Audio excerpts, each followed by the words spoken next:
Sony's remaster strategy remains a little bit baffling for ardent gamers now that we are firmly into the age of backwards compatibility and that you could argue there's some diminishing returns in graphical advancements.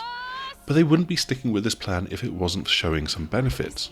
From Spider-Man Remastered to The Last of Us Part 1, Until Dawn, and now Horizon Zero Dawn Remastered, there's layered reasoning for each release. They bring the games back to the forefront of discussion and release schedules, they'll nudge sticker prices back up a notch, and they'll tie in with TV and movie projects. And with games now taking longer than ever to make, they are good projects to let developers gain experience, try out new techniques with new tools, and push the envelope a little bit further while the sequel's production, or another project of course, is still going through the gears. In the case of Horizon Zero Dawn Remastered, it's Sony's PC porting specialists at Nixxes that are taking on a very different job.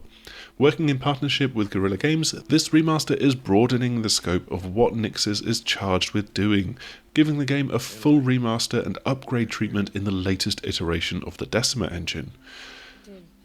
Now you might think that Nixxes would be able to automate all of this, just drop stuff in and be done with it, but while that has been possible in some instances, an awful lot has required a manual pass, a human touch, and complete overhauls with new technologies and new techniques. Pushing the graphical envelope could have come at the cost of performance, but thankfully it really hasn't. Horizon Zero Dawn Remastered offers 30 FPS, 40 FPS and 60 FPS modes on PS5.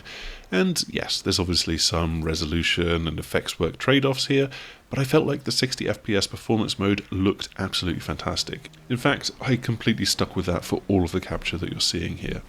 It matches the frame rate that the original game can get when being played on PS5, but it brings all of the improvements that we're about to delve into, keeping a high resolution and coming with higher quality anti-aliasing and any upscaling that is done.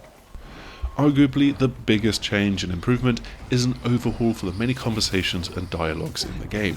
This was easily one of the weakest aspects of the original release in 2017, with particularly stilted looking animations for a lot of the characters and fixed, relatively close-in camera angles that lacked pretty much any of the dynamism that you would see in the rest of the game. To improve on this, Nixxes has gone back to Guerrilla Games' motion capture stage. They've grabbed new motion capture with which to liven up the thousands of dialogue elements in the game, and they've had to go through a bunch of rather complicated steps to feed things back into place and make these changes slot in neatly. The end result is worth the effort though, as you go from the very workman-like style of the original to something much closer to Horizon Forbidden West, and it's seemingly across the board. Even relatively straightforward chats with a simple side quest giver now has the camera pulled back a fair bit, the opportunity for more upper body movement, more nuanced facial animation and character expressions through their motions, and so while it doesn't change the story of course, it makes the delivery just that little bit more engaging and interesting to watch. That is, of course, a massive part of what they've done, but beyond that, Nixxes has gone through the game with a fine-tooth comb to find all of the other places that they can improve. The world lighting has been completely updated to use some of the techniques from even the PS5 exclusive expansion to Forbidden West, Burning Shores, but that's also needed the world lighting to be redone by hand, just to try and match the same mood of the original with the fidelity of the sequel. It's a pretty close match, although some of the colour tones and some of the effects do change the tone, closer to Forbidden West than the original game. You've then also got the snow effects, which first debuted in the Frozen Wilds DLC, which have been applied to all of the snowy regions in the game, which isn't necessarily an easy feat when you consider the size of the world map, and there's now the ability for a snow shader to build up on characters.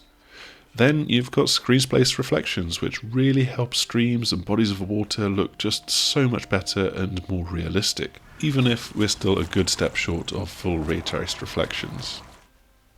In general, it really is the lighting that can lead to some of the most striking differences. Just to give one example, if you head down to the densely wooded, jungle-like biome to the south of the world map, the depth of the colour that you feel here is much greater. The shadows are darker, the streams of light and the robot-induced lens flare all are much more impactful with the overhauled volumetrics as well. Other effects, though, are going to be harder to spot.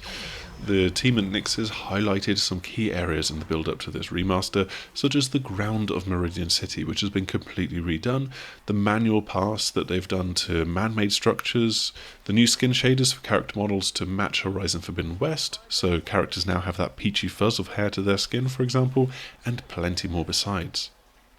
Some of these are very fine tweaks that you'll barely have a chance to notice while you're sprinting through the world, and that will even take a good long look to really appreciate when comparing set scenes and still images.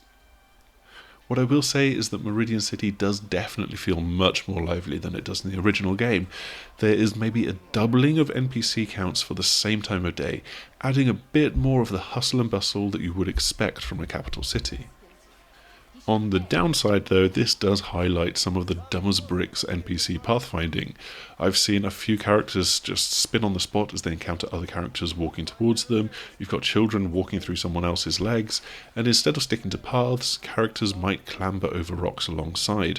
That's actually something that they used to do in the original, as you can see from Errand here, but it's a little bit disappointing that pathfinding hasn't been affected by this remaster. And Errand's walk also goes to highlight some of the wacky physics that clothes can have, with his chunky armour flapping up and around his legs while he's moving, and you've got plenty of background characters with capes and cloaks that will be whipping around when the camera cuts during dialogue.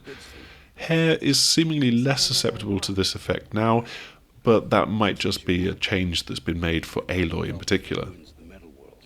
All of the steps that this remaster takes, all of the touting of major improvements, is inevitably undercut a little bit by these kinds of elements, even if they're just a symptom of being an upgrade to a game as opposed to a whole remake, where these things might be addressed at the root.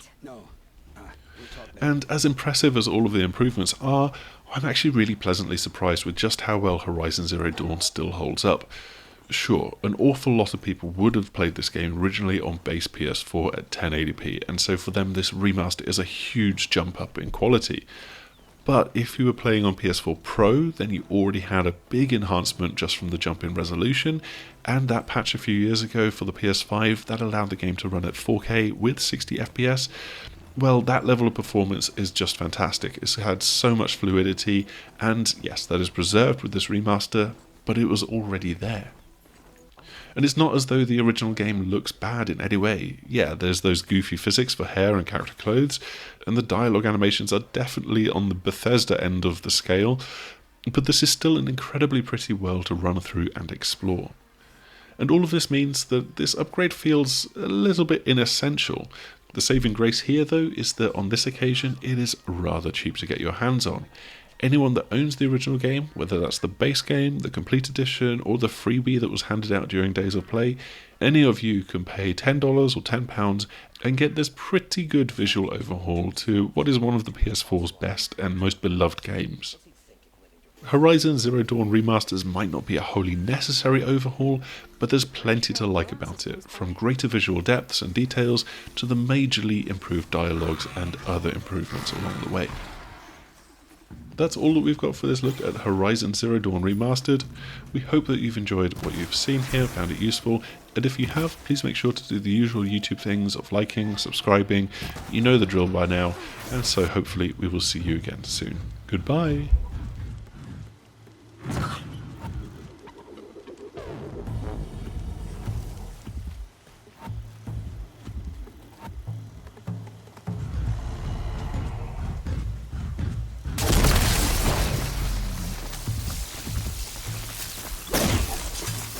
It's on you.